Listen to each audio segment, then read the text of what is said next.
N'abaherwe ba mbere bakomeye ku isi bakaba ari abagabo 10 bayoboye abandi biganjemo abanyamerika, akaba ari abagabo bafite amafaranga barirwa mu matiriyari y'amadolari y'amanyamerika, no kuvuga amafaranga aruta ay'abaturage batuye ku mugabane wose wa Afurika. Reka tuze mu kanya duhera ku wa 10 tumanuka tugera ku wa mbere. Niba ushaka kubamenya bose ukamenya n'amateka yabo n'inzira banyuzemo ngo batere imbere, nawe biba byagufasha gutera imbere, reba video yose irangize ugere ku wa mbere. Turi kumwe ni Billy the Preacher.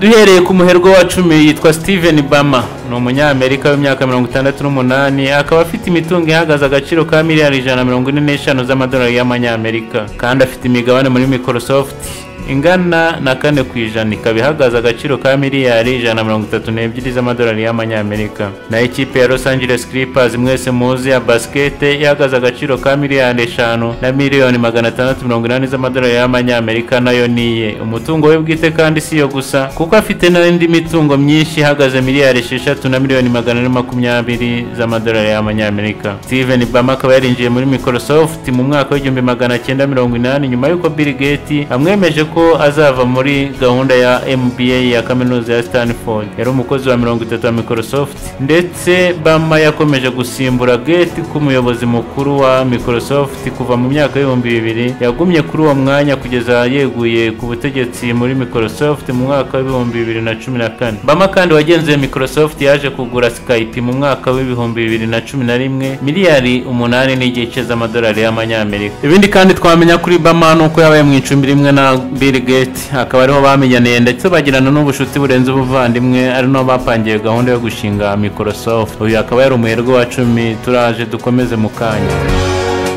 Tudatinze cyane twaba tugeze ku mwanya wa 9 mu baherwe bakomeye kurusha abandi bose ku isi, akaba nawe ari umujejeta faranga Warren Buffett. Uyu ni umwe mu bantu bazwi cyane n'abanyarwanda, akaba ari umukambwe myaka 94, akaba ari n'umunyamerika, umuyobozi mukuru wa Berkshire Hathaway. Afite imitungo ihagaze agaciro ka miliyari 147 z'amadolari y'amanyamerika. Afite kandi imigabane muri Berkshire Hathaway ingana na 15%, no kuvuga miliyari 145 z'amadolari y'amanyamerika, kandi afite indi mitungo ya miliyari 1.63, no kuvuga miliyari 1 na miliyoni 630 z'amadolari y'amanyamerika. Akaba ari umushoramari uzwi cyane mu buzima. Warren Buffett yakoze ibimenyekanisha ry'imisoro bwa mbere mu 1944, afite imyaka 14 gusa. Atangaza ko yinjije amafaranga menshi yakuye mu mpapuro mvunjwa faranga. Yaguze bwa mbere imigabane mu isosiyete ikora imyenda yitwa Berkshire Hathaway mu mwaka wa 1962. Abo munyamigabane ukomeye mu mwaka wa 1965. Naho Buffett yaguze imigabane ya sosiyete mu bwishingizi ndetse n'ishoramari mu 1967. Buffett kandi azwi cyane nka Oracle Omaha. Buffett ni umushoramari ugura ibigo biciriritse akabigira ibigo bikomeye. Aha navuga nka Berkshire Hathaway.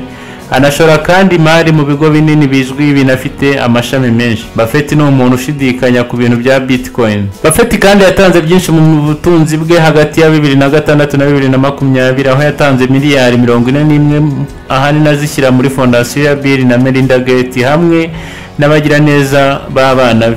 Buffett kandi yatangije umuhigo wo gutanga hamwe we na Bill Gates mu mwaka wa 2010. Buffett kandi ufite imyaka 44 aracyakora nk'umuyobozi mukuru, ariko muri 2021 yari yavuze ko ashobora kuzasimburwa na George Bell ukuri ibikorwa bya Berkshire. Uyu akaba ari umuherwe wa 9 twari tubunimo tubabwira, witwa Warren Buffett, uzwi cyane n'abanyarwanda cyane ko afite ibikorwa byinshi yateye inkunga byo hano mu Rwanda. Turaje mu kanya n'umwanya wa 8.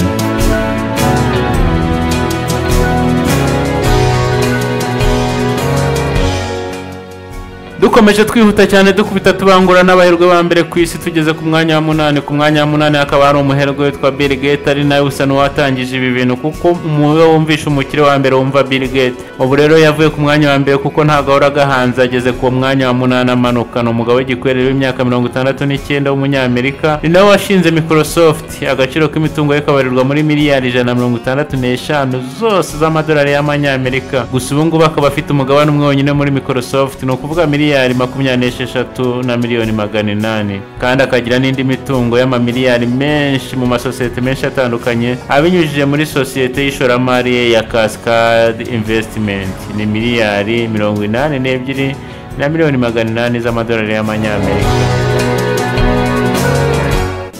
Bill Gates kandi mu gihe yigaga muri kaminuza ya Harvard mu mwaka w'1975 yafatanyije n'inshuti ye Paul Allen wari ukiri umwana bategura porogaramu nshya ya microcomputer y'umwimerere. Nyuma y'uyu mushinga wagenze neza cyane, Bill Gates yavuye muri Harvard akiri mu mwaka wa mbere maze ashinga Microsoft we hamwe na Allen bari batangiranye akiri umwana. Kandi Gates yavuye ku buyobozi mukuru w'isosiyete ahinduka umuyobozi w'inama y'ubuyobozi muri mwaka wa 2008. Yinjiye no mu buyobozi bwa Berkshire Hathaway mu mwaka wa 2004. Yeguye ku buyobozi bwose ku ya 13 Werurwe 2022.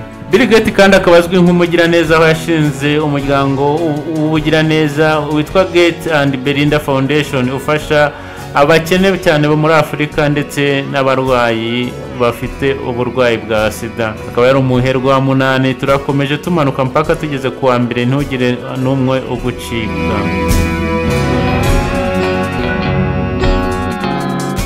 Twihuse cyane ku baherwe bakize kurusha abandi bose ku isi, tugeze ku mwanya wa 7 aho hari Sergey Brin w'imyaka 51 uba mu Amerika, gusa akaba akomoka mu Burusiya i Moscow. Afite agaciro k'imitungo ibarirwa muri miliyari 170 z'amadolari y'amanyamerika. Akaba yaragize uruhare mu ishingwa rya Google aho afitemo imigabane ya 6% ingana na miliyari 148 na miliyoni 700 z'amadolari y'amanyamerika. Afite indi mitungo kandi ingana na miliyari 21 na miliyoni 200 z'amadolari y'amanyamerika. Sergey wavukiye i Moscow mu Burusiya yimukira muri Amerika n'umuryango we afite imyaka 6 gusa mu 1979 nyuma yo gushinga Google afatanyije na Larry Page mu 1998. Sergey Brin yabaye perezida wa tekinoloji ya Google igihe Rick Schmidt yatangiraga kuba umuyobozi mukuru mu 2001. Yagize uwo mwanya mu isosiyete ikora Alphabet cyangwa se Google nyuma yo gushingwa mu mwaka wa 2015. Ava ku butegetsi mu mwaka wa 2019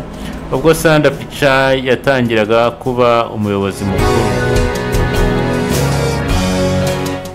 Usibye kandi moteri ishakisha ya internet yitwa Google atanga n'urutonde rw'ibikoresho na serivisi bizwi ku izina rya Google Workspace birimo Gmail, Google Drive, impapuro za Google, amashusho n'ibindi byinshi bijyanye na Google.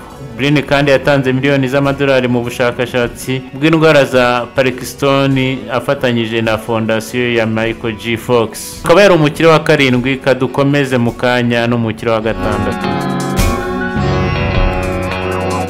Tudatinze katunyarukire ku mwanya wa 6 aho dusanga umuherwe witwa Larry Page. Nkuko twari tumaze kumuvugaho mu kanya, reka tumugarukeho birambuye. n'umugabo w'imyaka 51 n'umwe mu bashinze Google ndetse akaba afitemo n'umugabane wa 6%, bivuze miliyari 159 na miliyoni 600 z'amadolari y'amanyamerika. Si ibyo gusa kuko afite agaciro mbumbe ka miliyari 181 z'amadolari y'amanyamerika no kuvuga imitungo ye yose. Indi mitungo afite ifite agaciro ka miliyari 21 na miliyoni 100 z'amadolari y'amanyamerika. Kimwe rero n'abandi ba miliyarderi benshi b'ikoranabuhanga bari ku rutonde. Larry Page yatangiye inzira ye kuba icyamamare n'amahirwe menshi mu cyumba bararagamo cya kaminuza igihe yigaga muri kaminuza ya Stanford mu mwaka wa 1995. Page rero n'inshuti ye Sergey Brin bazanye igitekerezo cyo kunoza ikurwaho rya internet. Aba bombi bakoze tekinoloji nshya yo gushakisha ibintu bizwi nka Google. Kuvaho Page na Brin bakomeje gusanga Google mu mwaka wa 1998 ikora neza ndetse akomeza no kuba umuyobozi mukuru w'icyo kigo kugeza muri 2001. Nanone hagati ya 2011 na 2019 Google niyo moteri ishakishwa cyane ya internet